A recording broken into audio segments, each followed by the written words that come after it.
Okay, మనము గత వారాల నుండి మనం తెలుసుకుంటున్నటువంటి అంశం ఏంటిదంటే నిర్లక్ష్యముతో నిత్య నరకమా అన్న విషయాన్ని మనము గత 4 వారాల నుండి కూడా మనము ధ్యానించుకుంటున్నాము.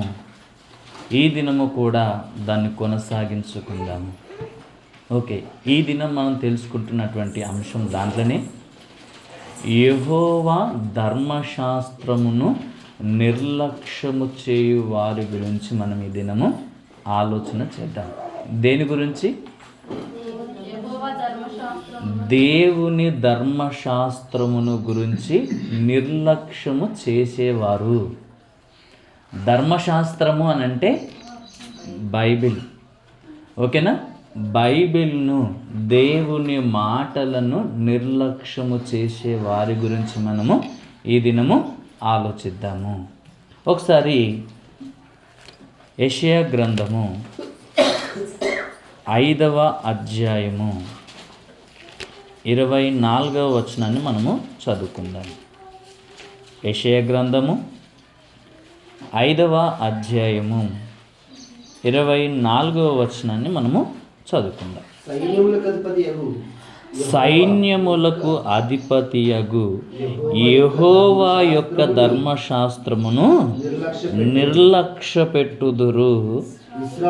ఇశ్రాయేలు యొక్క పరిశుద్ధ దేవుని వాక్కును తృణీకరించుదురు. అలా తృణీకరించేవారు, అలా నిర్లక్ష్య పెట్టేవారు ఏమవుతారో కింద వ్రాయబడుతుంది. కాబట్టి అగ్ని జ్వాల కొయ్యకాలును కాల్చివేయునట్లు, ఎండిన గడ్డి మంటలో భస్మమగునట్లు వారి వేరు కుళ్ళిపోవును, వారి పువ్వు ధూళి వలె పైకి ఎగిరిపోవును అన్న మాట ఇక్కడ భక్తుడైనటువంటి యెషయా గారు పరిశుద్ధాత్మ ప్రేరేపణతో రాస్తున్నాడు. ఇక్కడ యెహోవా ధర్మశాస్త్రమును నిర్లక్ష్య పెట్టే వారి కొరకు మాట్లాడుతున్నాడు. ఎవరి గురించి మాట్లాడుతున్నాడు? దేవుని యొక్క ధర్మశాస్త్రమును నిర్లక్ష్య పెట్టే వారి గురించి మాట్లాడుతున్నాడు. అసలు దేవుని యొక్క ధర్మశాస్త్రాన్ని ఎవరు నిర్లక్ష్యం చేస్తారు? దేవుని యొక్క ధర్మశాస్త్రాన్ని లేదా దేవుని యొక్క మాటలను ఎవరు నిర్లక్ష్యము చేస్తారంటే వారు అన్న మాట అక్కడ వ్రాయబడింది. ఎవరు నిర్లక్ష్యం చేస్తారంట? వారు అంటే ఎవరు? వారు యెహోవా యొక్క ధర్మశాస్త్రమును నిర్లక్ష్య పెట్టుదురు. అంటే వారు అంటే ఎవరు అంటే ఇదే అధ్యాయంలో మొదటి నుండి దేవుడు కొన్ని విషయాలను చెప్పుకుంటూ వస్తున్నాడండి. సత్తువు గల ఒక కొండ పైన ఒక భూమిలో ఆయనకు ఒక ద్రాక్ష తోట కలదు అని, ఆయన ఆ తోటను ఏం చేశాడంట? బాగుగా త్రవ్వాడంటే దున్నాడు, రాళ్లను ఏరేశాడు, ముండ్లను తీసివేశాడు, ఆ చేనును మంచిగా సేద్యపరిచి శ్రేష్టమైన ద్రాక్ష తీగలను ఆ యొక్క భూమిలో నాటించాడంట. ఎలాంటి తీగలను నాటించాడంట? పనికి మాలిన వాటిని కాదు, ఈ భూమి మీద అత్యంత శ్రేష్టమైనటువంటి ద్రాక్ష తీగలని నాటించాను అంటున్నాడు. అలా నాటించి దాని కొరకు చేయవలసిన ప్రతిదీ చేసి చుట్టూ కంచె వేసి ఏమి కూడా రాకుండా, చేనును పాడు చేయకుండా తగిన జాగ్రత్తలన్నిటినీ తీసుకొని దానికి కావలసిన అన్నీ చేస్తూ, ఎరువు వేస్తూ, రాళ్లను తీసేస్తూ, ముండ్లను తీసేసి, సేద్యం చేసి, త్రవ్వి, నీళ్లు పెట్టి అన్నీ చేశాడంట. ఎదుగుతున్న క్రమంలో యజమానుడు అనుకున్నాడంట. యజమానుడు అంటే ఎవరు? దేవుడు. ఆ ద్రాక్ష తోట ఎవరు? మనమే. మనల్ని నాటిన దేవుడు మన నుండి ఏం ఆశిస్తున్నాడు? ద్రాక్ష తోటను నాటిన యజమానుడు ద్రాక్ష తోట నుండి ఫలాలను ఏ విధంగా ఆశిస్తాడో, మనల్ని నాటిన దేవుడు మన నుండి కూడా ఫలాలను ఆశిస్తున్నాడు. అర్థమైందా? ఇప్పుడు అవి పూతకు రాగానే అవి ఎదుగుతున్న క్రమంలో అవి పూతకు వచ్చిన తర్వాత అవి కాయలు కాసిన తర్వాత వాటి విషయంలో యజమానుడు ఎంత ఆశ పెట్టుకుంటాడని, అవునా కాదా? వాటిని అమ్మేసుకొని నా అప్పులు కట్టేసుకోవచ్చు, లేదా నేను సంతోషంగా బ్రతకొచ్చు అని ఆలోచిస్తాడు. అదే ప్రకారంగా మనల్ని నాటిన దేవుడు మన నుండి ఆశిస్తుంది ఏంటంటే, నీ నుండి ఆయన ఆశిస్తుంది అంటే నీ ద్వారా దేవుడు సంతోషించాలి, నీ ద్వారా దేవుడు ఆనందించాలి. కానీ నరముక్కలుగా దేవుడు మనల్ని నాటాడు, మన ద్వారా దేవుడు సంతోషిస్తున్నాడా బాధపడుతున్నాడా అని మనం ఆలోచిస్తే, ఇప్పుడు తోట ఫలించి దాని వలన యజమానుడు లాభం పొందితే యజమానుడు ఏ విధంగా సంతోషిస్తాడో, ఇప్పుడు మనల్ని నాటిన దేవుడు మన యందు ఆనందిస్తే దేవుడు సంతోషిస్తాడు, ఆయన కూడా ఆనందిస్తాడు, ఆయన కూడా లాభం పొందుకున్నట్టే. ఒక మాటలో చెప్పాలంటే, ఇప్పుడు ఈ యజమానుడైన దేవుడు ఏం ఆశిస్తున్నాడంటే ఫలాలను ఆశిస్తూ ఎదురు చూస్తున్నాడు. మంచి ఫలాలను కాస్తాయేమో అని దేవుడు ఎదురు చూస్తుంటే, ఈ శ్రేష్టమైన ద్రాక్ష తీగలకు ఎలాంటి ఫలాలు కాసాయంట తెలుసా? కారు ద్రాక్షలు కాసాయంట.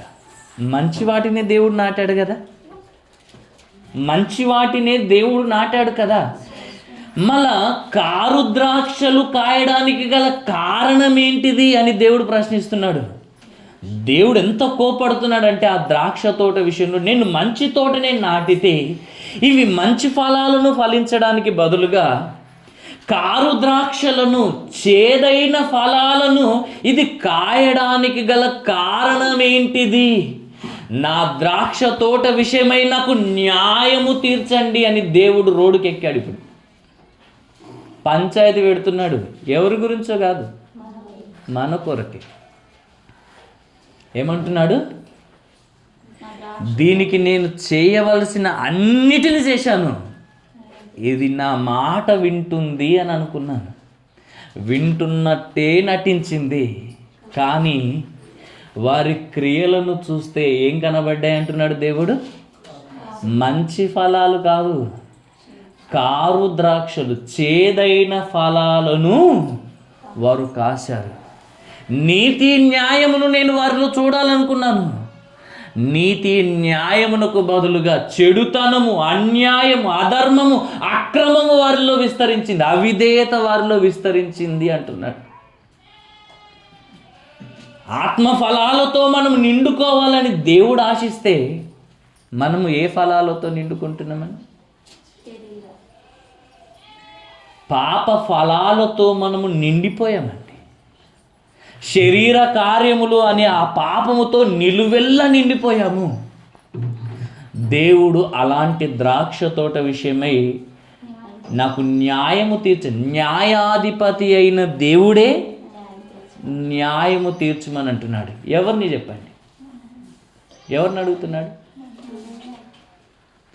ఎవరినో కాదు, మనల్ని అడుగుతున్నాడు. ఇప్పుడు ఏం చేయాలో చెప్పండి.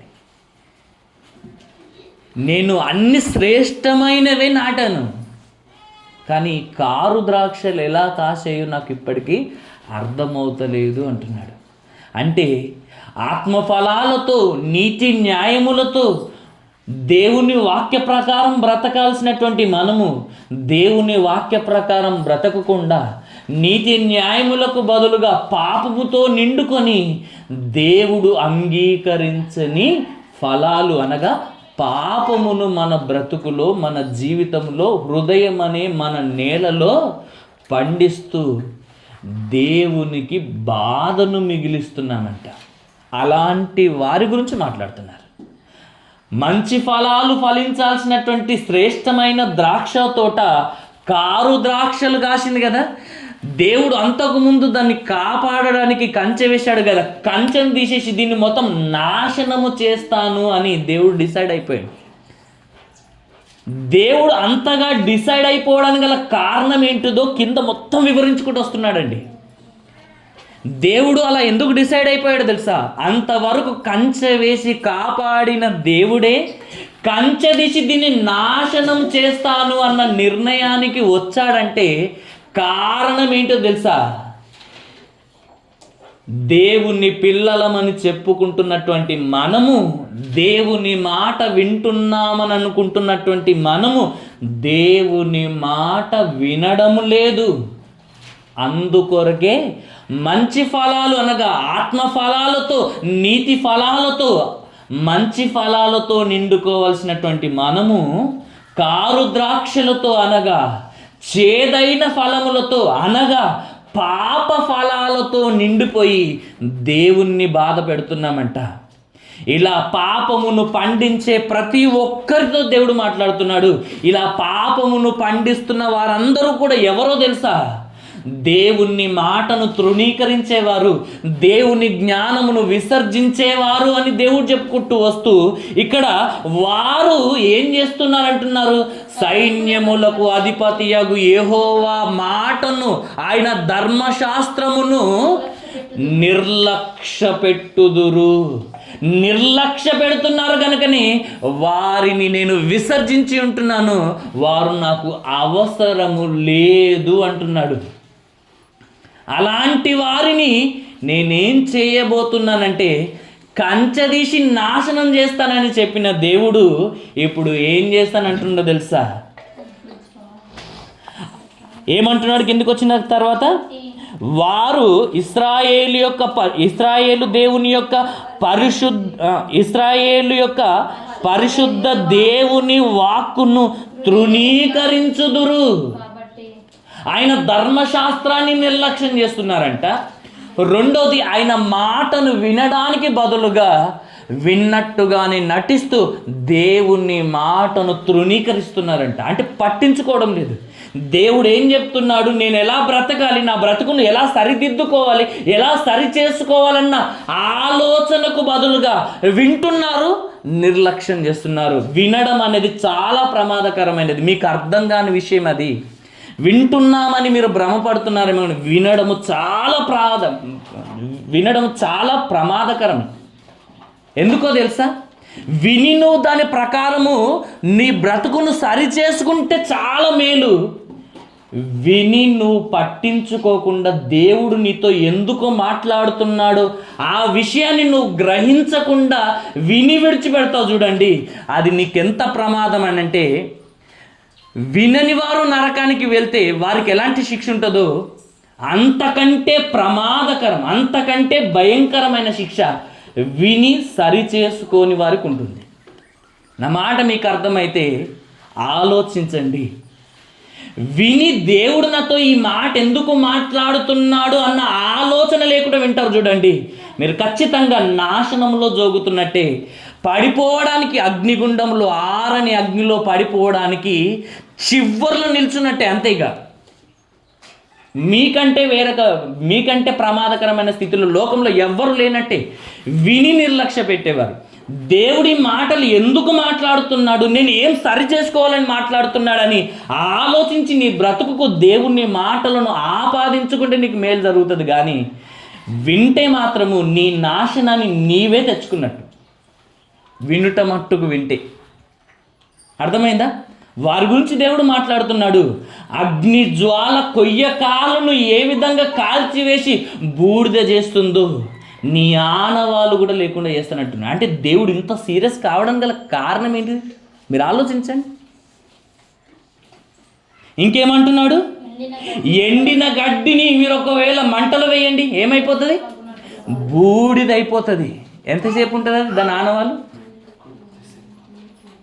అర్థం, గాలి వచ్చినంత వరకు ఉంటుంది. అవునా కాదా? కాలిపోయినా ఆ యొక్క బూడిద ఎంతవరకు ఉంటుంది? గాలి వచ్చినంత వరకు ఉంటుంది. మీ ఆనవాళ్ళు కూడా లేకుండా అయిపోతారంటున్నాడు. దేవుడు ఇంత సీరియస్ కావడానికి ఏముంది అక్కడ? కిందికి వచ్చేసరికి ఇంకేమంటే మీ వేరు కుళ్ళిపోతుంది అని అంటున్నాడండి. ఏమవుతుందంట? మీ వేరు కుళ్ళిపోతుంది అని అంటే అర్థం ఏంటో తెలుసా?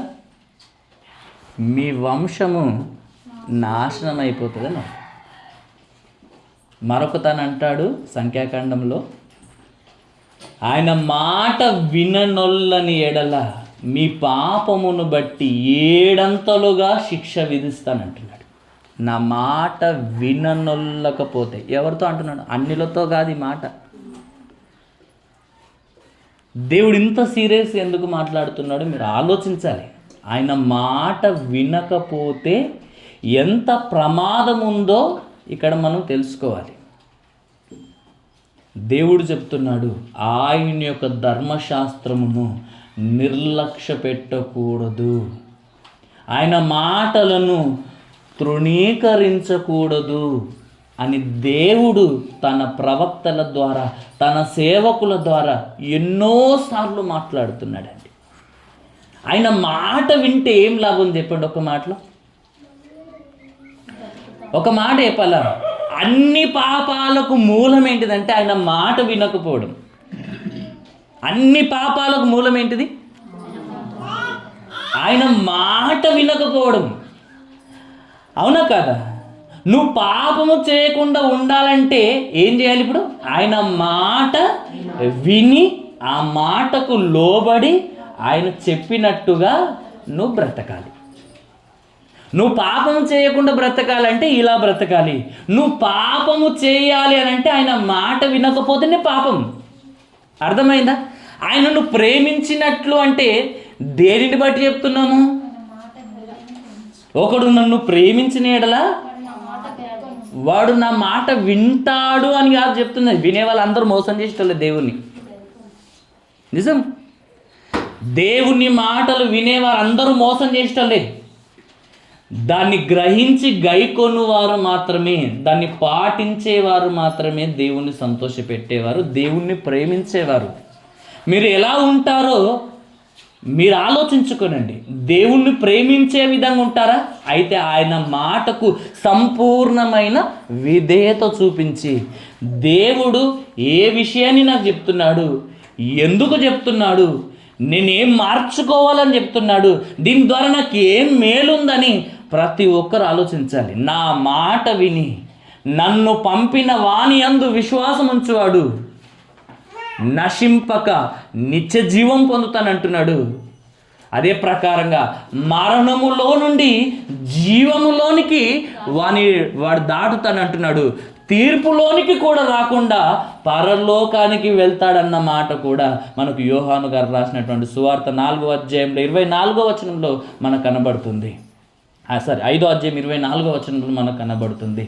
నా మాట విని నన్ను పంపిన వాని యందు విశ్వాసం ఉంచువాడు తీర్పులోనికి రాక ఎక్కడి నుండి ఎక్కడికంట మరణములో నుండి జీవములోనికి దాటి ఉన్నాడు అన్న మాట అక్కడ వ్రాయబడింది. వాడు నశింపక నిత్య జీవం పొందుతాడని వ్రాయబడింది. అంటే ఆయన మాట వింటే నిత్య జీవము, ఆయన మాట వినకపోతే నిత్య నరకం. అమ్మ మీకు అర్థమైంది? 2 మాటలు బైబిల్ మొత్తాన్ని కేంద్రీకరించి చేస్తే ఒక్కటే మాట. ఆయన మాట వింటే నిత్య జీవము, ఆయన మాట వినకపోతే నిత్య నరకం. ఆయన మాట వింటున్నామంటే ఆయనను ప్రేమిస్తున్నట్టు, ఆయన మాట వినడం లేదంటే ఆయనను ద్వేషిస్తున్నట్టు, తృణీకరిస్తున్నట్టు. ఆయనను ప్రేమించు వారికి ఆయన సిద్ధపరిచిన మేలు ఎంత గొప్పగా ఉందో రుచి చూస్తారు.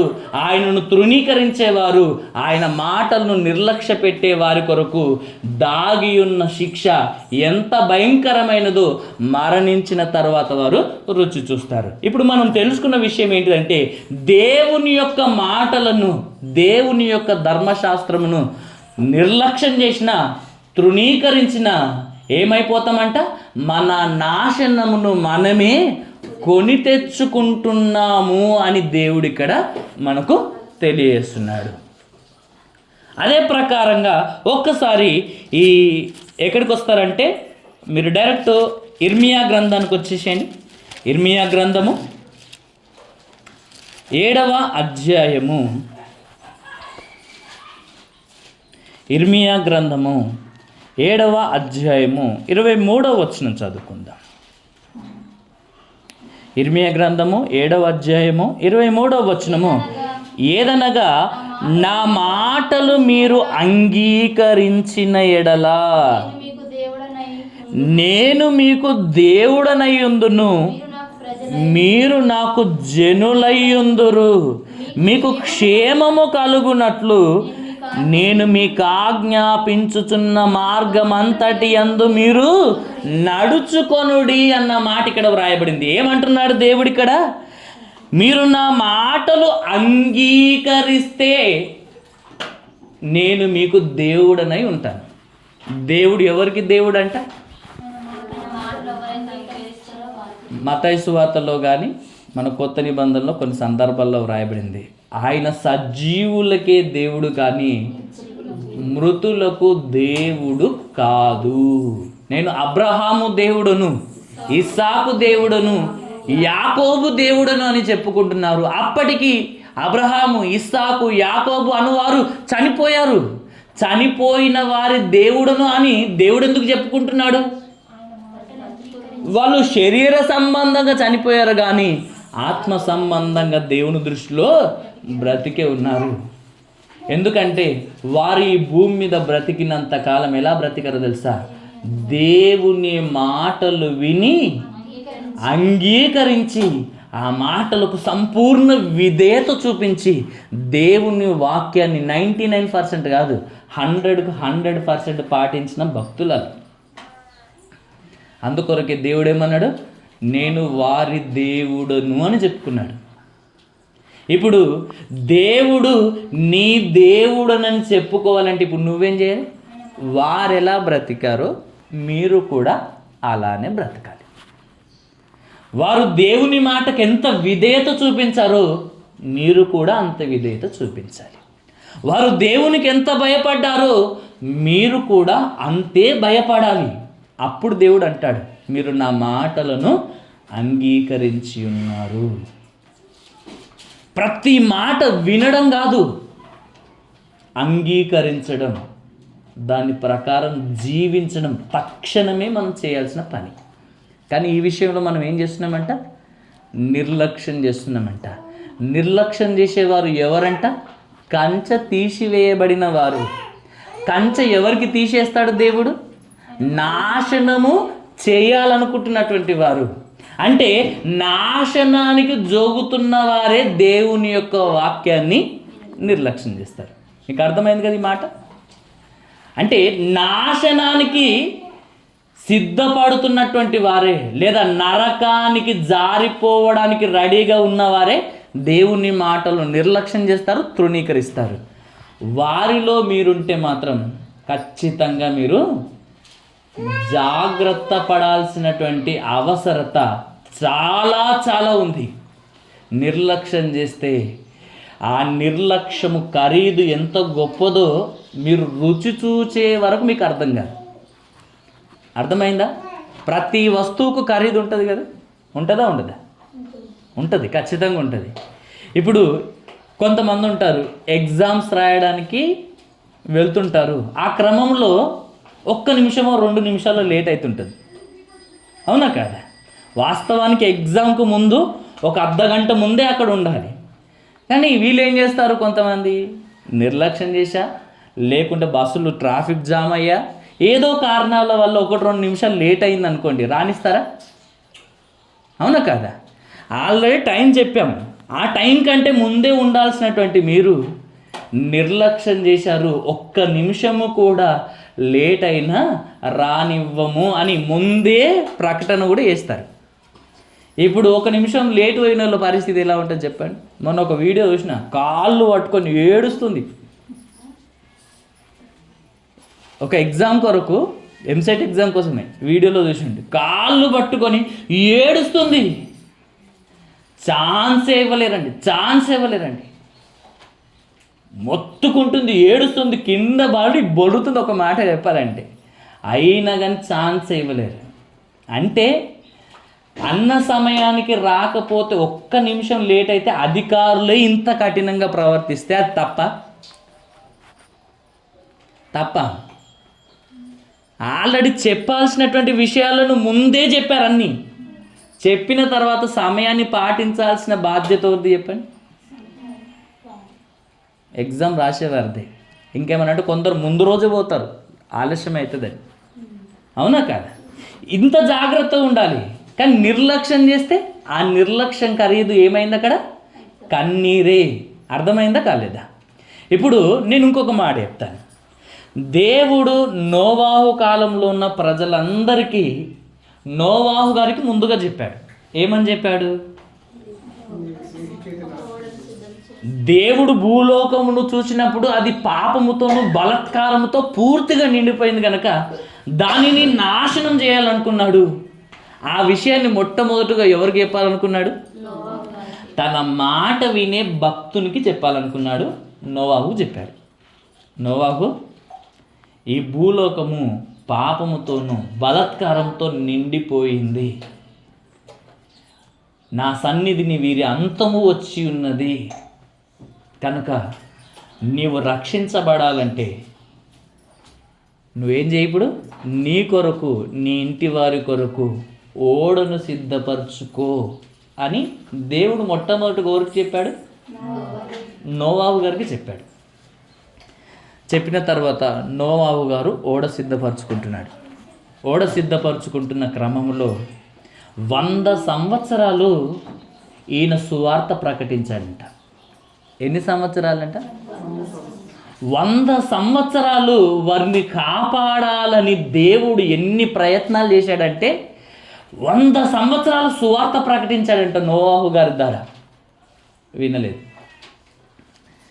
చివరికి ఇట్లా కాదని దేవుడే నిర్ణయం తీసుకొని ఆత్మరూపిగా వెళ్ళి ఆయనే ప్రకటించాడంట. ఎలా ప్రకటించాడో మనకు రాయబడలేదు, కానీ ఆత్మరూపిగా వెళ్ళి ఆయనే ప్రకటించాడంట.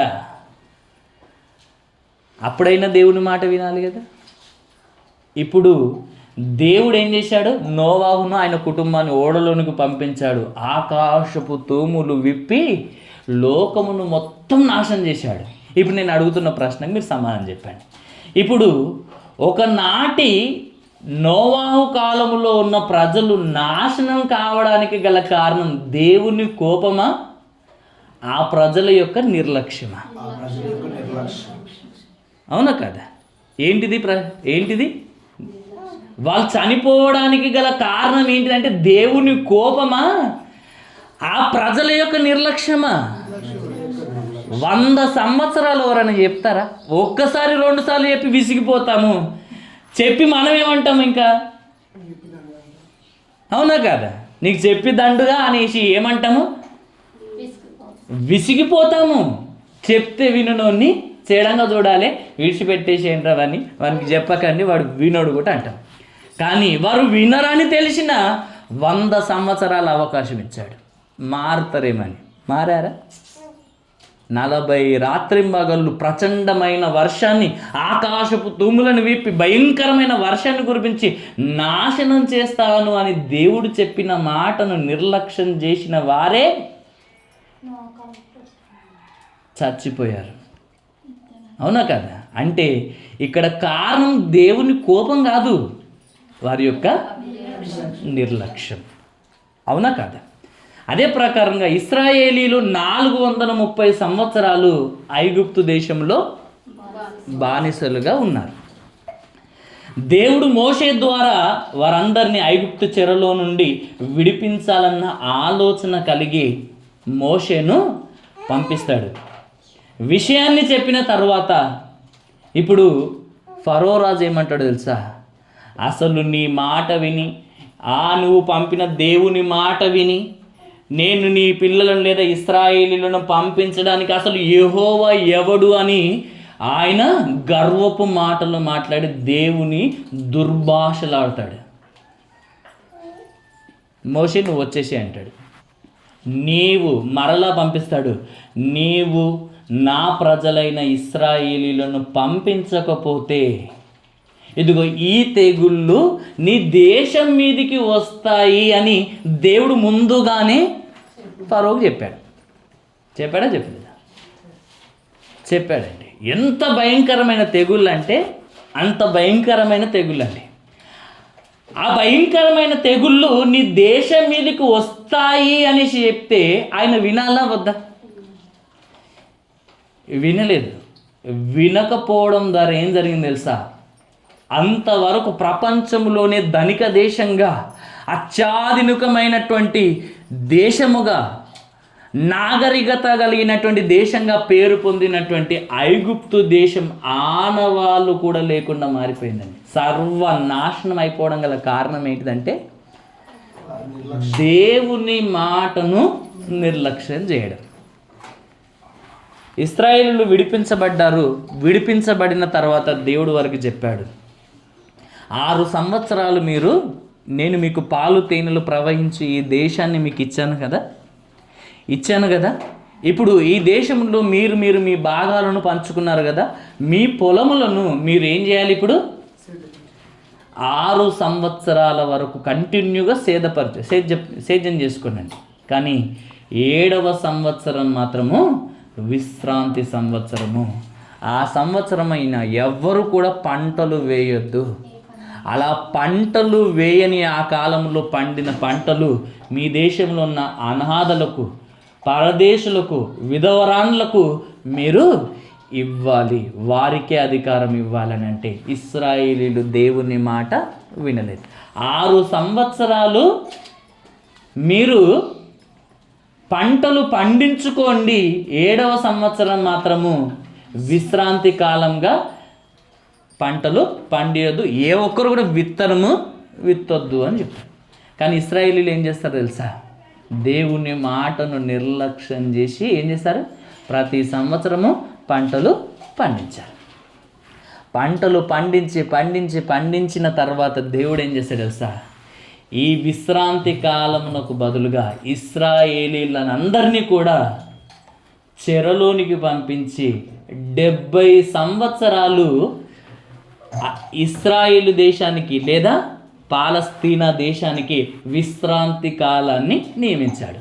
430 డివైడెడ్ 6 చేయండి, మీకు అంతే వస్తుంది. 70 సంవత్సరాలు ఆ చిల్లర వచ్చేస్తుంది. చూడండి, ఎన్ని సంవత్సరాలైతే వాళ్ళు నిర్లక్ష్యం చేశారు, అన్ని సంవత్సరాల యొక్క విశ్రాంతి కాలము వారికి ఆ దేశానికి దేవుడు ఆ రీతిగా ఇచ్చినట్టుగా మనము ఆలోచించాలి. 430 సంవత్సరాలు వారు ఆ దేశంలో వాళ్ళు ఏం చేశారు? బానిసలుగా ఉన్నారు. వచ్చిన తర్వాత 6 సంవత్సరాలు మీరు పంట పండించుకోనండి, కానీ 7వ సంవత్సరము విశ్రాంతి కాలము భూమికి ఇవ్వాలి. ఎవరు కూడా పంటలు వేయొద్దనంటే ఇశ్రాయేలీయులు వినలేరు. వినక అలానే పండించుకోవడం ద్వారా, దేవుని మాట వినకపోవడం ద్వారా దేవుడు ఏం చేశాడు? వారిని, ఇశ్రాయేలీయులను అష్షూరు చెరకు అప్పగించాడు, యూదా వారిని బబులోను చెరకు అప్పగించాడు. 70 సంవత్సరాలు ఇశ్రాయేలు దేశానికి విశ్రాంతి కాలాన్ని దేవుడు నియమించాడు. ఆ 430 డివైడెడ్ 70 వేస్తే మీకు అర్థమవుతుంది, 6 అని వస్తుంది. అంటే 7వ సంవత్సరం మొత్తము, అంటే ఆ 70 సంవత్సరాలు, ఆ 430 ఉంది కదా, అది డివైడ్ చేసేస్తే ఈ 70 సంవత్సరాలు ఆ యొక్క ఇశ్రాయేల్ దేశానికి విశ్రాంతిని నియమించాడు. అంటే మీకు ఏం చెప్తున్నాను ఒక మాట అంటే, దేవుని మాట నిర్లక్ష్యం చేస్తే ఎలాంటి పరిమాణాలు ఎదుర్కోవాల్సి వస్తుందో ఇక్కడ మనము తెలుసుకుంటున్నాం. ఇప్పుడు మీ ఆరోగ్యాన్ని ఎవరైనా మీరు నిర్లక్ష్యం చేస్తారా? అమ్మా, మీకు కడుపు నొస్తుంది అనుకోండి, నిర్లక్ష్యం చేస్తారా అంటున్నా. వెంటనే ఏం చేస్తారు? బండి ఉంటే బండి మీద పోతారు, ఆటో ఉంటే ఆటో మీద పోతారు. ఏం లేవు అనుకోండి, వెంటనే అంబులెన్స్కి ఫోన్ చేసేసి అంబులెన్స్లో అయినా సరే వెళ్ళిపోతారు. అంటే నిర్లక్ష్యం చేస్తే మన ప్రాణానికి ప్రమాదం ఉందన్న విషయం మనకు అర్థమైంది కనుక మనం ఈ విషయంలో నిర్లక్ష్యం చేయం. పిల్లవాడు చదువును కానీ స్కూల్ను కానీ నిర్లక్ష్యం చేసేసి స్కూల్కి వెళ్ళట్లేదు అనుకోండి, ఎలా బ్రతుకుతావు నువ్వు స్కూల్లోకి వెళ్ళేసి నేర్చుకోకపోతే అని చెప్తామా? చెప్పమా? చదువుకోకపోతే ఎలా బ్రతుకుతావు అని చెప్పే మనము, చదువును నిర్లక్ష్యం చేయొద్దని చెప్పే మనము, ఆరోగ్యాన్ని నిర్లక్ష్యం చేయొద్దు అని చెప్పే మనము, దేవుని మాటలను ఎలా నిర్లక్ష్యం చేస్తున్నాము, దేవుని సన్నిధిని ఎలా నిర్లక్ష్యం చేస్తున్నాము, వాటి వల్ల మనకు ప్రమాదం ఉందని అర్థమైంది. నిర్లక్ష్యము మన కన్నిటికి కారణమవుతుందని మనకు అర్థమైంది. మళ్ళీ దేవుణ్ణి నిర్లక్ష్యం చేస్తే దేవుడు అంటున్నాడు, కొయ్యకాలు అగ్ని కాల్చి వేసి ఏ విధంగా బూడిద చేస్తుందో, గడ్డిని అగ్ని ఎట్లా బూడిద చేస్తుందో, వేరు లేకుండా ఏ విధంగా నాశనం అయిపోతుందో, నా మాట వినని వారి స్థితి కూడా అలానే అవుతుందని దేవుడు చెప్తున్నాడండి. అలానే అవుతుందని దేవుడు మరీ మరీ మరీ మరీ హెచ్చరిస్తున్నాడు. ఎవరైనా వింటున్నారా చెప్పండి? మీరు నా మాటలు విని అంగీకరిస్తేనే మీ దేవుడుగా నేను ఉంటాను. నా మాటలు విని దాని ప్రకారం బ్రతకకపోతే నేను క్రైస్తవుడనని కూడా మీరు చెప్పుకోవద్దు అంటున్నాడు.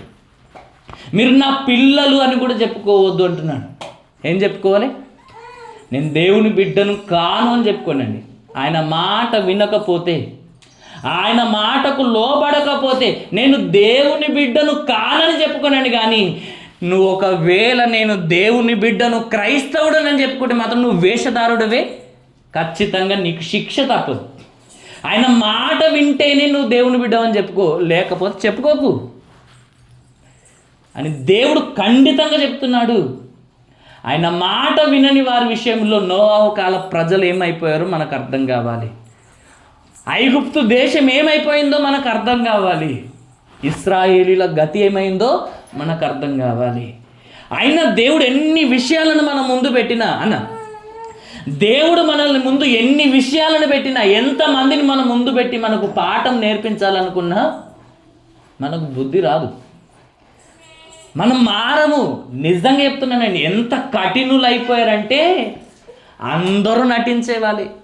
లోబడేవారు దేవునికి లేరండి. నిజంగా చెప్తున్నా, లోబడేవారు లేరు. మీరు వింటున్నారన్న భ్రమలోనే ఉన్నారు. మీలో 100కు 100% అవిధేయత చూపించే వాళ్ళు ఎక్కువ మంది ఉంటారు. దేవుని మందిరానికి వచ్చినంత మాత్రాన అందరూ దేవుని భక్తులు కాదు, అందరూ విశ్వాసులు కాదు. విడువబడితే మీకు అర్థమవుతుంది, ప్రభు వస్తే మీకు అర్థమవుతుంది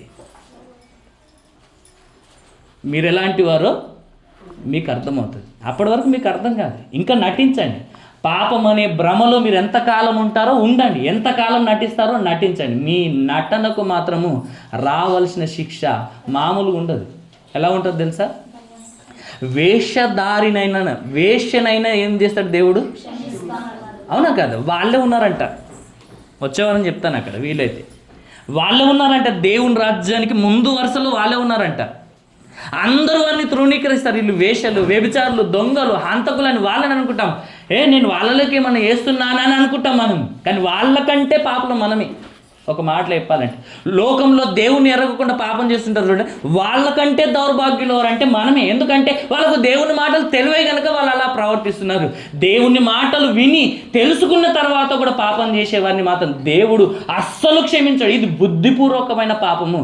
అలాంటి వారిని పాత నిబంధనలో రాళ్లతో కొట్టి చంపాలన్నాడు. కొత్త నిబంధన ప్రకారము అట్టి వారికి ఎలాంటి శిక్ష ఉంటుందో మీరు ఊహించుకోండి అంటున్నారు. అలా కొత్త నిబంధన ప్రకారం తెలిసి పాపం చేసేవాడు యేసు ప్రభును కాళ్ళ కింద వేసి తొక్కినట్టు అని తెలుసుకున్నాము. రెండోది, మనము పరిశుద్ధపరచబడుటకు కారణమైన ఆయన యొక్క రక్తము అపవిత్రమైనదని నీవే ఎంచుకుంటున్నావంట. కృపకు మూలమగు ఆ పరిశుద్ధాత్మను తృణీకరిస్తున్నావంట. అట్టివాడు ఎంత భయంకరమైన ప్రతిదండనకు పాత్రుడగునో మీరే ఆలోచించుకునండి అని అంటున్నాడు. అయినా మనకు ఏముండదు తెలుసా? భయం ఉండదు, నిర్లక్ష్యం ఉంటుందండి. ఎంత నిర్లక్ష్యంలో సాతానుడు మనల్ని పెట్టాడంటే, నిజంగా చెప్తున్నానండి, ఎంత నిర్లక్ష్యం అంటే అబద్ధం చెప్పట్లేదు. మీరు ఆలోచించండి, ప్రతి ఒక్కరిలో నిర్లక్ష్యం లేని వారు ఎవరు లేరు. అందరిలో ఉంటుందండి, అందరిలో ఉంటుంది. ఈ నిర్లక్ష్యం అనేది నిత్య నరకానికి కారణం అంటున్నాడు.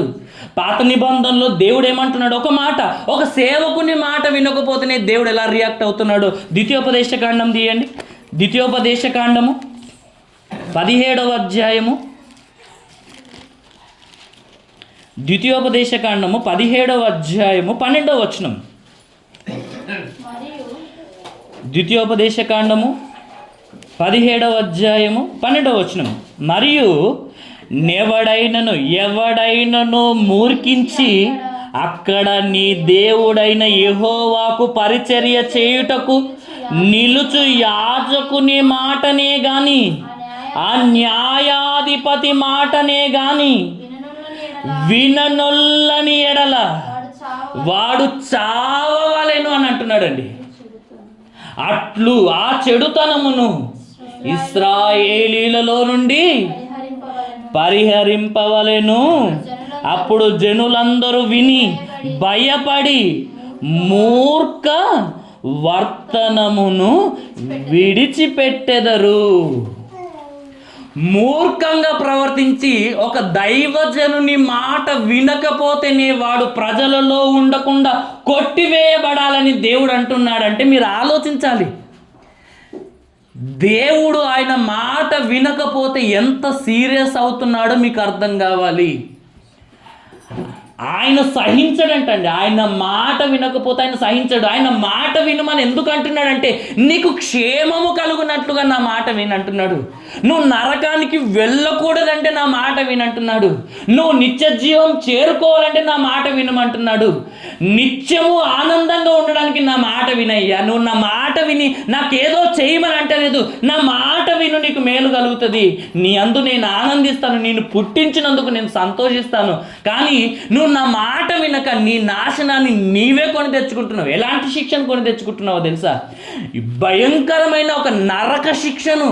యుగ యుగాలు, లెక్కింపలేని సంవత్సరాలు ఆరని అగ్నిలో ఎప్పటికీ కాలుతూ, దినమంతా కాదండి, యుగ యుగాలు బాధపడుతూ, ఏడుస్తూ, పండ్లు కొరుకుతూ, అసలు ఆ బాధను భరించలేక చస్తూ బ్రతుకుతుంటే ఆ బాధలో మీరు ఎంత ఆవేదన పొందినా, ఎంత ఏడ్చినా, నేను దేవుని మాట ఎందుకు వినలేదు అని మీరు ఎంత దుఃఖించినా అవకాశం ఒకటి ఇవ్వనంటున్నాడు దేవుడు.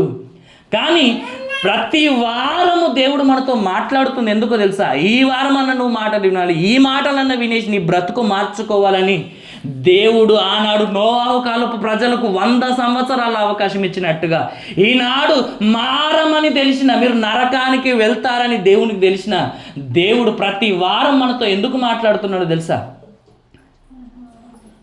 ఎందుకు మాట్లాడుతున్నాడు తెలుసా? నువ్వు మారాలనే మాట్లాడుతున్నాడు. నువ్వు నరకానికి వెళ్ళడానికి కారణం ఎవరో తెలుసా? దేవుడు కాదు, నీ నిర్లక్ష్యమే. అందుకొరకే పెట్టినాం టైటిల్, నిర్లక్ష్యము నిత్య నరకానికి, నిర్లక్ష్యముతో నిత్య నరకమా అన్న టైటిల్ ఎందుకు పెట్టామంటే ఇందుకు పెట్టాం. నువ్వు నరకానికి వెళ్ళడానికి, నువ్వు నాశనం కావడానికి, నువ్వు దుఃఖపడడానికి కారణం ఏంటిదో కాదు, నీ నిర్లక్ష్యమే అని అంటున్నాడు. ఒక సేవకుని మాట వినకపోతే, ఒక దైవజనుని మాట వినకపోతే వాడు ప్రజల్లో ఉండకుండా కొట్టివేయబడాలని దేవుడు పాత నిబంధనలో రాయించాడు. సాక్షాత్తు దేవుని మాటని వినకపోతే, దేవుని మాటని వినకపోతే ఇర్మియా గ్రంథం 11వ అధ్యాయం 3వ వచనం చదవండి. ఇర్మియా గ్రంథం 11వ అధ్యాయము 3వ వచనం.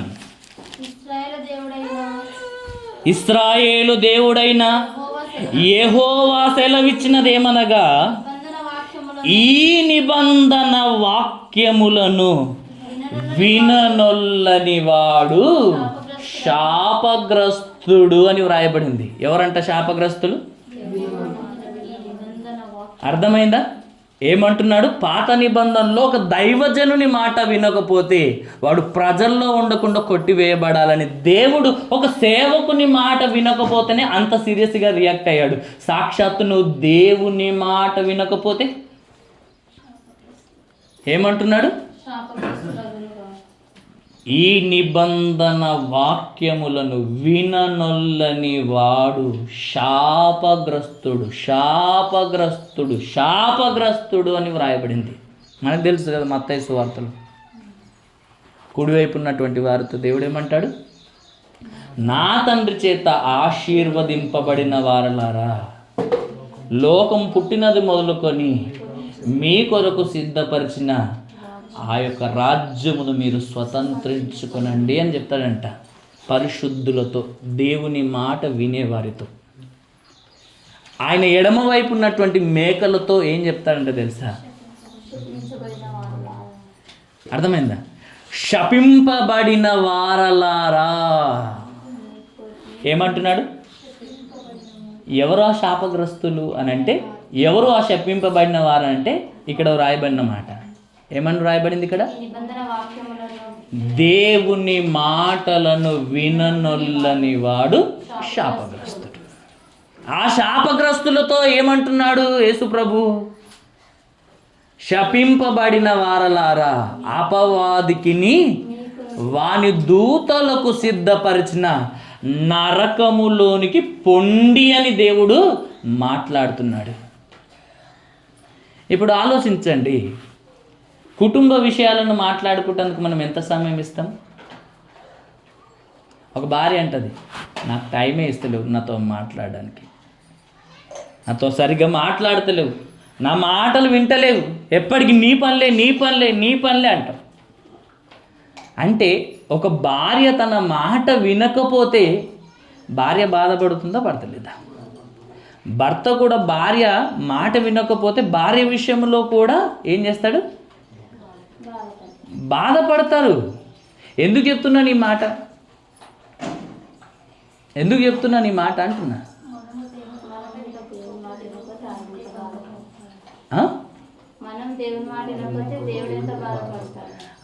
ఆలోచించండి, మనము దేవుని మాట వినకపోతే దేవుడు కూడా అంతే బాధపడతాడు. మన పిల్లలు మన మాట వినకపోతే మనం బాధపడమా? భార్య మాట వినకపోతే భర్త బాధపడతాడు. భర్త భార్య మాట వినకపోతే భార్య బాధపడుతుంది. అవునంటారా కాదంటారా? ఆలోచించండి. అంటే మాట వినకపోతే బాధ అనేది కలుగుతుందన్న విషయం మనకు అర్థమవుతుంది. అవునా కాదా? ఇప్పుడు మనం ఆలోచించాల్సిన, దేవుని మాట వినకపోతే దేవుడు నీ విషయమై ఎంత బాధపడుతున్నాడు చెప్పండి. నాకు టైం ఇస్తలేదనేసి భార్య బాధపడుతుంది, నా మాట వింటలేదని భార్య బాధపడుతుంది. మళ్ళీ దేవునికి ఏం టైం ఇస్తున్నాను చెప్పండి? పిల్లలతో మాట్లాడడానికి టైం ఉంటుంది, భార్యలతో మాట్లాడడానికి టైం ఉంటుంది, భర్తలతో మాట్లాడడానికి టైం ఉంటుంది. స్కూల్కి పోయేటోళ్ళు ఉంటారండి, పొద్దున్న నుండి రాత్రి వరకు, సాయంత్రం వరకు టీచర్లు చెప్పే మాటలు వింటూనే ఉండాలి. వాళ్ళకు టైం ఇచ్చేస్తారు. జాబ్కి వెళ్తే వాడికి జీతం ఇస్తున్నాడు కాబట్టి సాయంత్రం వరకు వాని మాట వింటూనే ఉంటారు. వచ్చిన తర్వాత ముచ్చట పెడుతుంటారు. కొంతమంది ఏం చేస్తుంటారు? ముచ్చట పెడుతుంటారు. రాజకీయాల గురించి, వాళ్ళ కోసం వీళ్ళ కోసం అన్నీ నరుకుతుంటారు. ఎన్ని గంటలైనా సరే, ఎంతసేపు అంట 11 అయినా సరే మాట్లాడుతుంటారు. అప్పుడు టైం తెలియదు. అప్పుడు టైం గురించి ఆలోచించరు. ఎప్పుడు ఆలోచిస్తారు? దేవుడు మాట్లాడేటప్పుడు ఏం చేస్తారో తెలుసా? టైం అవుతుంది, ఈ అవసరం లేదు, ఇక ఆపేసి మనం ఆపేయండి. ఇట్లాంటి ఆలోచన కలిగి ఉంటాం. నిజమో కాదో ఆలోచించుకో. దేవుడు నీతో మాట్లాడుతుంటే ఆపేయమన్న ఆలోచన నీలో పుడుతుంది చూడండి, అదే భయంకరమైన దుష్ట హృదయం. నిజం.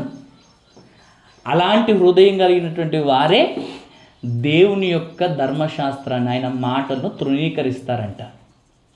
ఆ మాట యెషయా గ్రంథంలో ఉంటుంది చూడండి ఒకసారి. యెషయా గ్రంథం 30వ అధ్యాయం 9వ వచనం. యెషయా గ్రంథము 30వ అధ్యాయము 9వ వచనం. వారు తిరుగబడు జనులు, అబద్ధమాడు పిల్లలు. ఎవరంట? వారు అంటే ఎవరు?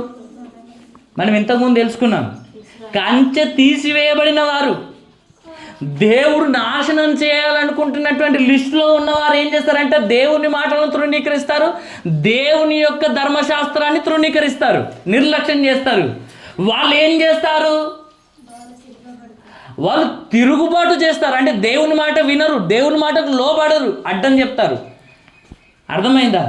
రెండోది ఏం చేస్తారంట? అబద్ధం ఆడతారు. ఏం చేస్తారంట? పైకి నిజం చెప్తారు, నిజం చెప్తున్నామంటారు. పైకి ఒక మాట, లోపల ఒక మాట. అర్థమైందా? నిజంగా నీ హృదయములో ఉన్నదే నువ్వు ఎప్పుడన్నా బయటకు పెడతావా? అమ్మ, మీకు అర్థమైందని నేను చెప్పిన మాట? నీ హృదయంలో ఉన్నది ఉన్నట్టుగా బయట పెట్టగలుగుతావా అంటున్నాను, చెప్పగలుగుతావా? ఒక వ్యక్తి మీద నీకున్న అభిప్రాయము ఉన్నది ఉన్నట్టుగా బయట పెడతావా అంటున్నా. అంటే లోపల ఒకటి ఉంచుకుంటారు, బయటికి ఏం చేస్తారు? ఉన్నది ఉన్నట్టుగా చెప్పారు. ఎందుకు ఎందుకు ఎందుకు అంటున్నా? ఉన్నది ఉన్నట్టుగా చెప్తే ఏం జరుగుతుందో మనకు తెలుసు. అర్థమైందా? పోనీ చెప్పేవాళ్ళం ఏమన్నా మనం మంచోళ్ళం అంటే అది కూడా కాదు. మనం చెప్పుడు కూడా ఎట్లా చెప్తాం? వచ్చే వారం గురించి చెప్తా, ఒక ఎగ్జాంపుల్ చెప్పేసి చెప్తాను, అప్పుడు మనం చక్కగా నేర్చుకుందాం. వీళ్ళు అవుతాయి, దేవుని చిత్తం అవుతాయి. ఆలోచించండి. ఇక్కడ మనం ఆలోచిస్తున్నటువంటి మాట ఏంటిదంటే, వారు తిరుగుబడు జనులు, అబద్ధమాడు పిల్లలు. యెహోవా ధర్మశాస్త్రము విననొల్లని పిల్లలు. దేవుని మాటలు విననొల్లని పిల్లలు. అదే సినిమాలో వచ్చే మాటలు మాత్రం సీరియల్ చూడని వాళ్ళు ఒకసారి చేయలేపండి. సీరియల్ చూడని వాళ్ళు ఒకసారి చేయలేపండి అంటున్నా. లేరా? Very good. సినిమాలు చూడని వాళ్ళు వెరీ గుడ్. అంటే అవి రోజంతా చూసినా కానీ బోర్ రాదు, యాష్ట కూడా రాదు. ఎందుకంటే అవే నీకు బువ్వ పెడతాయి, అవే మీకు పరలోకం ఇస్తాయి. కాబట్టి ఆడి దగ్గరికి వెళ్ళి జరగ జరగదు. అవునా కదా? ఆడ కూర్చుంటే అమ్మ లీలి అంటారు, అమ్మ అన్నం వేసుకురా అంటే వేసుకోవచ్చు కదా అంటే నేను టీవీ చూస్తున్నా మమ్మీ. అవునా కదా? ఇట్లనే తయారవుతురు. అవి నీకు పరలోకం ఇస్తాయా? అవి నీకు మేలు చేస్తాయా? పోనీ నీ బ్రతుకునేమన్నా మార్చగలుగుతాయా చెప్పండి? ఒకరిని ఏ విధంగా మోసం చేయాలంటే చూపిస్తారు. ఎట్లా పగలు పెట్టుకోవాలో, ఎట్లా ప్రతీకారాలు తీర్చుకోవాలో, ఎట్లా లోపల కుళ్ళు పెట్టుకొని కుతంత్రాలు పెట్టుకొని ఎట్లా పగ తీర్చుకోవాలో నేర్పిస్తున్నారండి. మంచిగా ఉండడం నేర్పించట్లేదు, ఎలా చెడిపోవాలో నేర్పిస్తున్నారండి. ఎలా చెడిపోవాలో, ఎలా దేవుణ్ణి బాధ పెట్టాలో వాళ్ళు ఆరితేరిన వాళ్ళు. వాళ్ళు ఏం చేస్తున్నారు? ఇప్పుడు చూపిస్తున్నారు. చూసి నువ్వేం చేస్తున్నావు? మోసపోతున్నావు.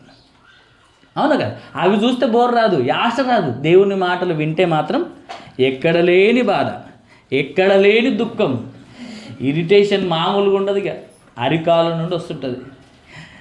ఏమనుకోకపోతే వెళ్ళిపోవాలన్నంత కోపం వస్తుంటుంది.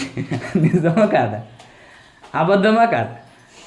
ఎంతసేపు అండి యాస్ట్ వస్తుంది అని అనేటోళ్ళు కూడా ఉంటారు.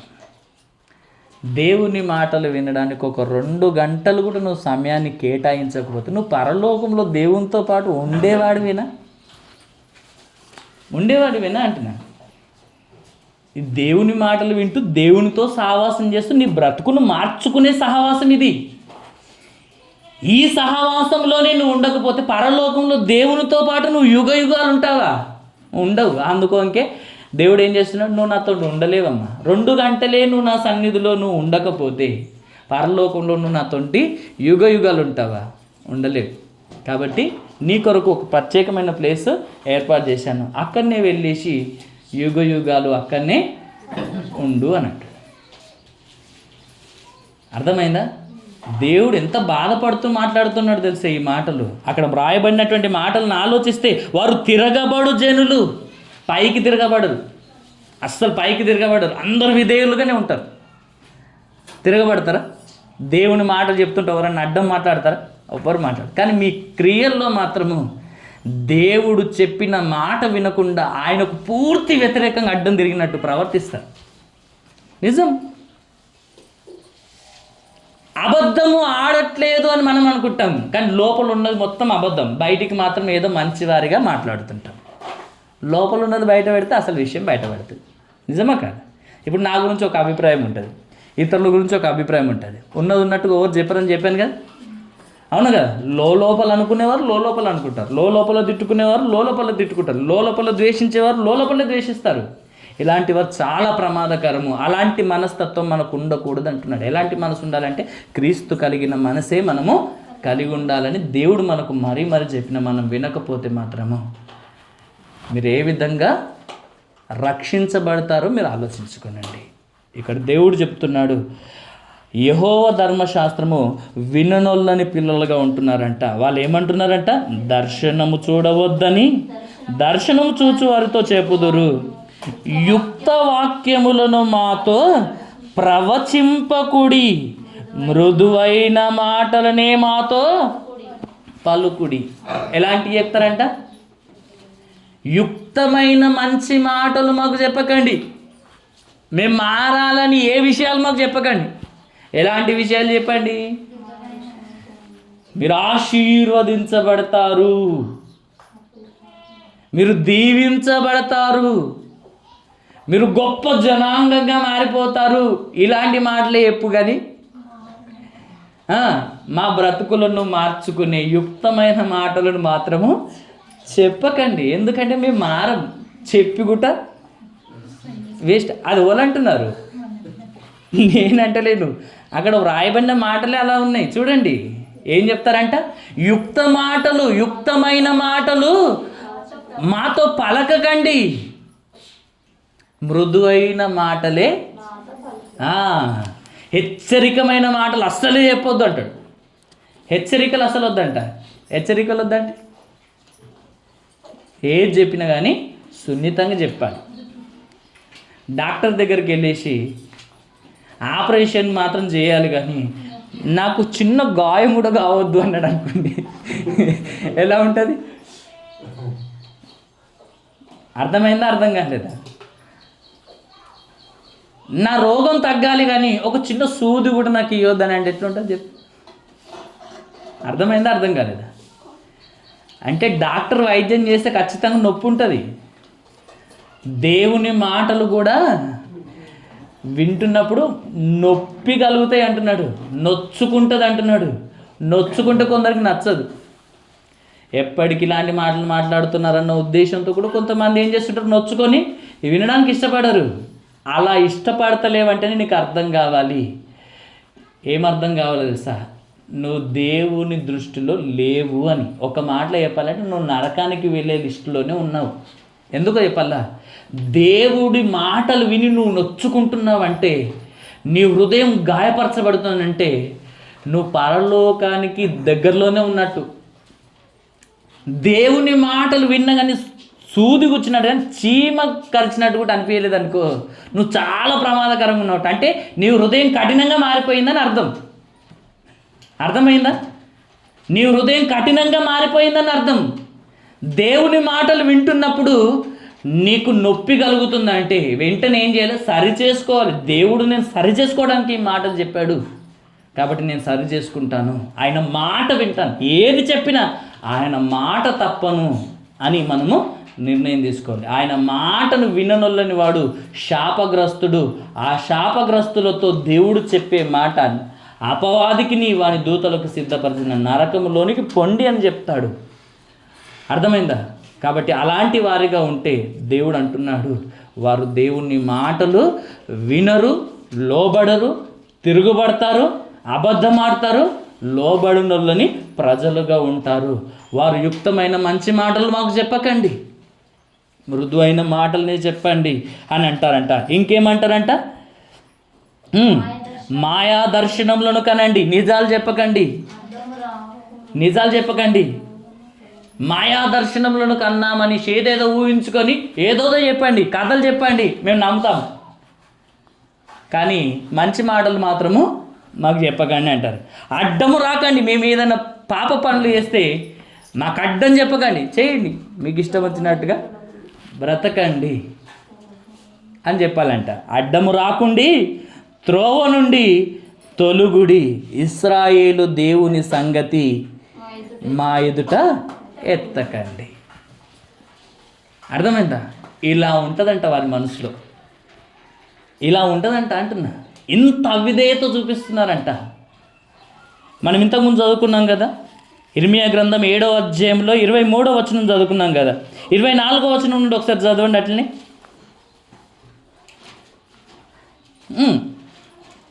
24వ వచనం నుండి, లేదా 13వ వచనం చదివేసి 24వ వచనం చదవండి.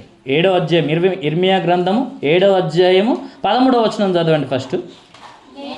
నేను మీతో మాటలాడినను, పెందలకడ లేచి మీతో మాటలాడినను, మీరు వినకయున్నారు, మిమ్మును పిలిచినను మీరు ఉత్తరం ఇయ్యకయు ఉండిన వారై ఈ క్రియలన్నిటినీ చేసి తిరి అని అంటున్నాడు. ఈ పాపపు క్రియలు చేశారు. పొద్దున్నే లేచి నేను మీతో మాట్లాడుతున్నాను సేవకుల ద్వారా, అయినా మీరు నా మాట వినడం లేదంటున్నాడు. 24వ వచనం చూసినట్టయితే, అయితే వారు వినకపోయిరి, చెవి యొక్కకపోయిరి, దేవుని మాట విని ముందుకు సాగకపోయిరి, తమ ఆలోచనలను బట్టి తమ దుష్ట హృదయ కాఠిన్యమును అనుసరించి నడుచుచూ వచ్చిరంట. ఎలా నడుచుకుంటున్నారంట? వారి కఠినమైన హృదయమును అనుసరించి మొండిగా నడుచుకుంటున్నారంట. ఏమైతే అది కానీ దేవుని మాట మాత్రం వినడం లేదంట. అంత మొండిగా బ్రతుకుతున్నారంట. 26వ వచనం, మీరు నా మాట వినకై ఉన్నారు, చెవియొగ్గకై ఉన్నారు, తమ మెడను వంచక మనసును కఠినపరుచుకొనుచున్నారు. మీరు మీ పితరుల కంటే మరీ దుష్టులైరి, దుష్టులుగా మారిపోయారంటున్నారు. ఏమంటున్నాడు దేవుడు 26వ వచనంలో? నా మాట వినడం లేదు, నా మాటకు చెవినివ్వడం లేదు, మీ మెడను వంచక. ఏందంట? మీ మెడను వంచడం అంటే అర్థం ఏంటిది? ఇప్పుడు తప్పు చేసిన వాడు పోలీస్ స్టేషన్లోకి తలెత్తుకున్నాడు అనుకో, ఏమంటాడు? ఫస్ట్ తల దించరా అంటాడు. ఫస్ట్ రెస్పెక్టబుల్ మాట, లేకపోతే ఇంకా వేరే మాటలు వస్తాయి వాళ్ళకు. అవునా కదా? తల దించురా అనేది అది చిన్నవాడు, అది అంటే సాధారణంగా వాడేవాడు. తల దించురా అంటాడు ఫస్ట్. ఎందుకు? తప్పు చేసి ఇంకా తలెత్తుకొని ఎట్లుంటావు రా అనేసి మాట్లాడతారు కదా. అవునా కదా? ఇప్పుడు దేవుని మాటలు వింటూ బ్రతుకును మార్చుకోవడానికి సిద్ధపడుతున్నటువంటి మనము తలదించి మనల్ని మనము తగ్గించుకొని ఆయన మాటకు సంపూర్ణ విధేయత చూపాల్సినటువంటి మనము మెడ వంచక మనము ఏం చేస్తున్నాడు? అవిధేయత చూపిస్తున్నామన్న మాట ఇక్కడ దేవుడు తెలియజేస్తున్నాడు. ఇంకా మన హృదయాన్ని కఠినపరుచుకొని మన ముందున్న వారికంటే మరీ దుష్టులమైపోయామంట, వారికంటే చెడ్డవారం అయిపోయామని దేవుడు ఇక్కడ మాట్లాడుతున్నాడండి. కాబట్టి ఒక్కసారి ఆలోచించండి, మనము దేవుని నమ్మక ముందు ఎన్ని పాపాలైతే చేశాము. ఒక మాట చెప్పాలంటే దేవుని నమ్మిన తర్వాత మునుపటి స్థితి కంటే మరీ చెడ్డవారిగా మారిపోయారంట. ఎవరు చేశారు ఇలా? ఎవరు చేశారంటే సాతానుడు నిన్ను ఈ స్థితికి నడిపి. దేవుణ్ణి నమ్మిన వారు గొప్పగా మారాలి కానీ దేవుని మాట వినక అవిధేయత చూపించేవారు, దేవుని నమ్మిన వారైనా సరే మరీ చెడ్డవారిగా మారిపోతున్నారండి. లోకములో ఉన్న వారికంటే చెడ్డవారిగా మారిపోతున్నారు. మీరు అలా ఉండకూడదని, మీ బ్రతుకులను మార్చుకోవాలని దేవుడు ఈ మాటలు మనకు తెలియజేస్తున్నాడు. ఇర్మియా గ్రంథము 12వ అధ్యాయం 17వ వచనం ఒకసారి చూడండి. ఇర్మియా గ్రంథము 12వ అధ్యాయము 17వ వచనం. అయితే వారు నా మాట విననొల్లని ఎడల నేను ఆ జనమును వేరుతో పెళ్ళగించి బొత్తిగా నాశనము చేతును అని దేవుడు స్పష్టంగా మనతో మాట్లాడుతున్నాడండి. కాబట్టి దేవుడు మాట్లాడుతున్న మాటను మనం జాగ్రత్తగా ఆయన మాట వినకపోతే ఆయన ఎంత సీరియస్ అవుతున్నాడో మీరు ఆలోచించాలి. ఒకనాడు సౌలు తన సింహాసనాన్ని కోల్పోవడానికి గల కారణం దేవుని మాట వినకపోవడమే. అవునా కాదా? దేవుడు ఏమంటాడు? బలుల కంటే, పొటేళ్ల క్రొవ్వుల కంటే, అన్నింటికంటే నా మాట వినడము శ్రేష్టం. అదే నాకు ముఖ్యం. ఒకవేళ నా మాట వినకపోతే మీరు ఏం చేస్తున్నారంట? నా మీద తిరుగుబాటు చేస్తున్నారు అనంట. తిరుగుబాటు చేస్తున్నారంటే అర్థం ఏంటో తెలుసా? విగ్రహారాధనతో సమానమంట. దేంతో సమానమంట? మాయా విగ్రహములను పూజించుటతో సమానమైన పాపమంట. కాబట్టి అలాంటి వారిగా మనం ఉండకూడదు.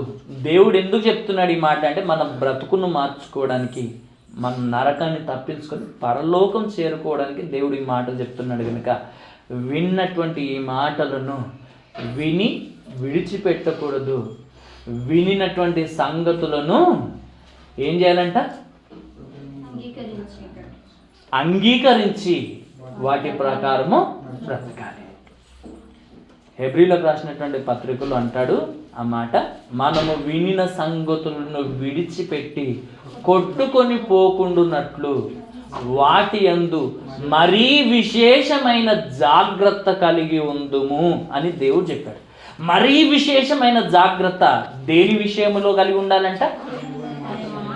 దేవుని మాట వినే విషయంలో, వాటి ప్రకారం బ్రతికే విషయంలో. దేవుడు చెప్పిన ప్రతి మాట మనం పాటించాలి. వ్యభిచరించకూడదు అని దేవుడు చెప్పాడంటే వ్యభిచారము చేయొద్దు. దేవుని మాటను ఒకవేళ నిర్లక్ష్యం చేసినాం అనుకో, నిర్లక్ష్యం యొక్క ఖరీదు కన్నీరు ప్లస్ నిత్య నరకం. వ్యభిచరించొద్దు అని దేవుడు చెప్పిన మాటను వినకుండా వ్యభిచరించడం అనుకో, భయంకరమైన రోగం వస్తుంది. రోగం వచ్చినప్పుడు నువ్వు కుమిలి కుమిలి ఏడవలసినటువంటి పరిస్థితి వస్తుంది. కారణం ఏంటిది? ఈ రోగం రావడానికి నీ కన్నిటికి కారణం ఏంటిదంటే దేవుని మాటను నిర్లక్ష్యం చేయడం. ఈ రోగం రావడానికి గల కారణం ఏంటిది? దేవుని మాటను నిర్లక్ష్యం చేయడమే. అవునా కదా? కాబట్టి ఇలా దేవుడు చెప్పిన ప్రతి మాట విషయంలో నువ్వు ఎలా పాటిస్తున్నావు అనేది నువ్వు ఆలోచించుకో. ఒక ఆజ్ఞను పాటించడం కాదు, అన్ని ఆజ్ఞలను పాటించడం నేర్చుకో. అది ఈ లోకం చేయడం లేదు కనుకని లోకములో ఇన్ని రోగాలు ఉన్నాయంటే కారణం ఏంటో తెలుసా? దేవుని మాట వినకపోవడమే. వినని వారందరినీ దేవుడు ఏమంటున్నాడు? శాపగ్రస్తులు. ఈ నిబంధన వాక్యములను విననొల్లని వాడు శాపగ్రస్తుడు. నీ శాపమును తీసివేయడం కోసము నీకు బదులుగా యేసుక్రీస్తు ప్రభుల నీ శాపమును ఆయన భరించాడు. నీకు బదులుగా ఆయన వ్రేలాడదీయబడ్డాడు. నీ శాపమును ఆయన అనుభవించి నిన్ను శాపము నుండి విమోచించి నిన్ను ఆశీర్వాదమునకు వారసుడగుటకు, ఆ పరలోకాన్ని నువ్వు పొందుకోవడానికి నిన్ను ఆయన మరల పిలుస్తున్నాడు. మనం ఎందుకు పిలువబడ్డామంటే రాయబడింది అదే మాట. ఆశీర్వాదమునకు వారసులగుటకే, కారణభూతులగుటకే మీరు పిలువబడ్డారు అని. శాపమును తీసివేశాడు, నీకు ఆశీర్వాదం ఇవ్వాలనుకుంటున్నాడు. ఈ లోక సంబంధమైనది కాదు, పరలోకం అనే ఆశీర్వాదము దేవుడు నీకు ఇవ్వాలనుకుంటున్నాడు. శాపము తీసివేసి ఇక నుండి ఆయన మాట వినాలని నువ్వు నిర్ణయం తీసుకుంటే, మోకరించినప్పుడు ప్రార్థనలో మనం ఒకటే మాట చెప్పుకుందాం. తండ్రి, నువ్వేది చెప్పినా అది కష్టమైన నష్టమైన ఆ మాటను పాటించేటప్పుడు నా ప్రాణం పోయినా కానీ నీ మాటను చిన్నగా కూడా నిర్లక్ష్యం చేయను తండ్రి అని మనము నిర్ణయం తీసుకుందాం. ఇక నుండి మీ కొరకు మీరు చెప్పినట్టుగా నేను బ్రతుకుతానని మీరు ఒకవేళ నిర్ణయం తీసుకుంటే దేవుడు మీ యందు ఆనందిస్తాడు. ఆ యొక్క పరలోక దేశంలో మిమ్మల్ని ప్రవేశింపజేస్తాడు. అట్టి కృప దేవుడు మనందరికీ దయచేయాలని కోరుకుంటూ ముగిస్తున్నాను.